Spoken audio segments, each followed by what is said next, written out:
Hello YouTubers! I hope everyone is having a wonderful fall so far. I know things are a bit crazy, but you know what helps? Redoing your Zen habitat. So today I've taken on a project that is for my smooth-sided Rainbow-Guttatus toads.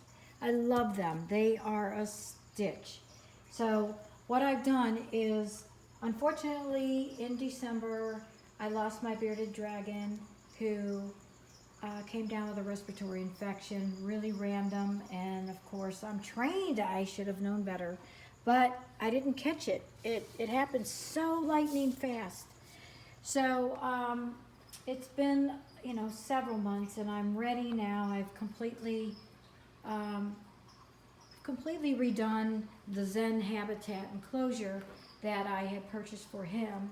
And I am going to move my Rainbow-Guttatus toads into this enclosure. Now their names are Bonnie and Clyde and Clyde. And it's a really funny story, but I'm gonna tell you that story when I post them in their first video in their new enclosure. So basically what I've done is, I don't know if you're like me, but I tend to save really weird things. Like when our TV came, I saved this really amazing piece of styrofoam, right? So I thought, I don't know why I don't want to throw it away. Well, as it turns out, it fit perfectly inside the bottom of my 4x2x2. So I put it on the bottom. I've treated the soil for my future isopods that are going to go in anytime. And I want to talk about this gadget right here. This is earthing, okay? See, it says earthing mat, and then it says conductive side. Now, I don't talk about it a lot because I'm really amazed right now. I'm just making a lot of documentation on how well it's done for my reptiles and for all of my animals.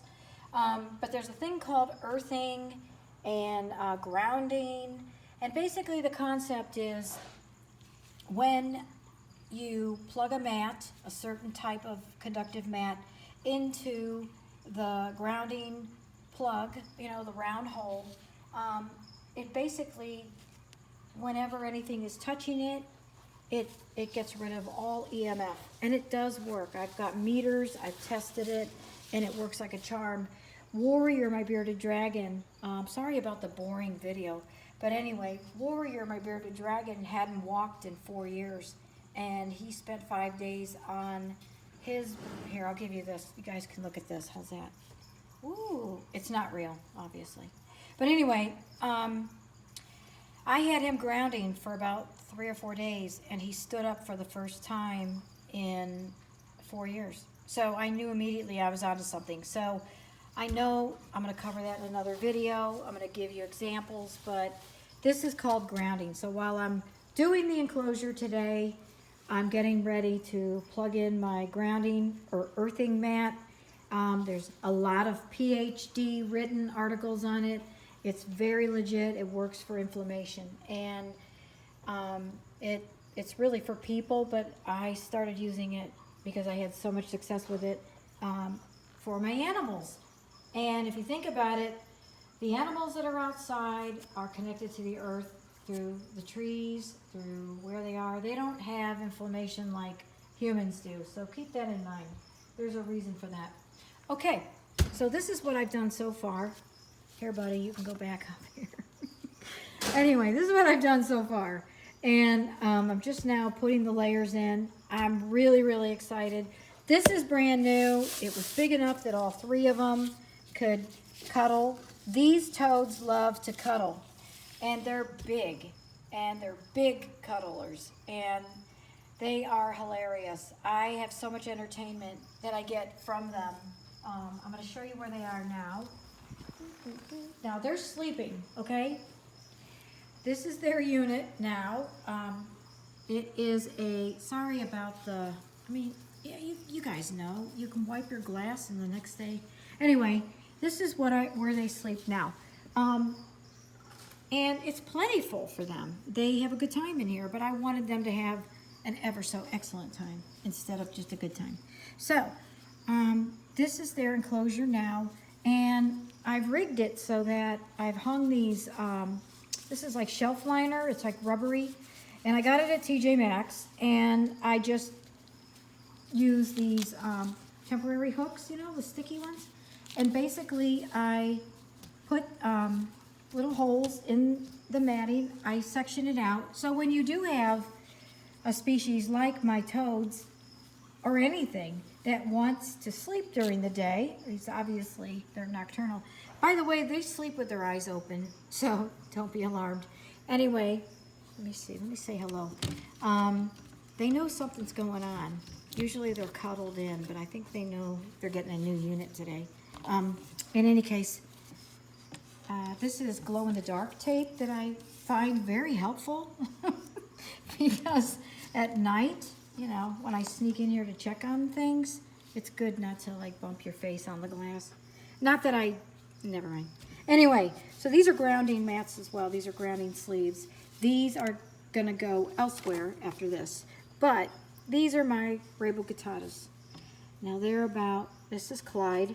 Here, turn around, honey. He's asleep. I'm telling you, he's half asleep. Wait, come here, honey. I'm gonna wash my hands when I'm done too, but this is all their stuff anyway. All right, so this is Clyde, and he sleeps until 7 o'clock in the evening usually. This is Bonnie. Bonnie is my only female, and Bonnie actually had surgery a year ago. She had a blockage, and I took her to Georgia, UG, the University for Training Veterinarians, and I had a wonderful, wonderful professor who specializes in toads, and although it was very expensive, it cost about $1,000 to get her unblocked.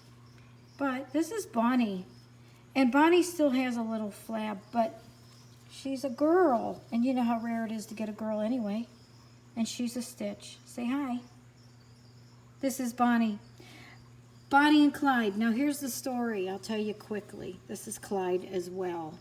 When I first started enjoying the company of these toads, smooth-sided toads, I had about 6 of them, and a few different reasons. Some of them didn't make it, you know, in that beginning stage. But I had these 2, and I really thought, because this one was so quiet, I thought it was a female. I didn't have a larger one to compare to, and all the pictures and the data, you know, sometimes you just have to wait until there isn't much sexual dimorphism, and so you really can't tell.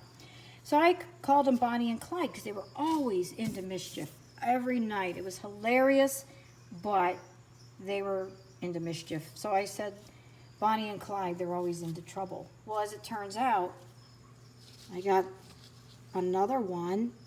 And again, I've raised them since they were like this big. This one is a girl. She's built entirely much, much larger. She has all the characteristics, and she really is a girl. Anyway, so she's Bonnie, and I have 2 Clydes, and that's the story. I just shifted the names. She is a girl. This is Bonnie. So I have Bonnie and Clyde and Clyde. And there's nothing wrong with having 2 Clydes, right? So anyway, I'm going to let these guys go back to sleep. They become angry teenagers when I wake them. And I try never to wake them. I want them to get a full night's rest. So I'm going to put the cover back on here. And these just work perfectly. You just hook them on. I can't do it one-handed. But anyway, you get the gist, okay? Use household items to make your life better. And it basically blocks just enough of the sun coming in through the living room that they can rest, and yet they also know when it's nighttime. So this one's going to be a little different. This time they're going to have a much larger landscape, and yet they're only going to have one area to view as opposed to having the ability to look around the living room. So I'm going to make sure that their view is plentiful, and that I'm going to rearrange this area so they have the other frogs to look at. So Yeah, happy family. That's what I'm doing today. I hope you guys are having a great day. I will put out another video. Tell me how your hornworms are doing. I've got some going right now, and it is fun. It is a lot of work, but it is fun. So I want to hear.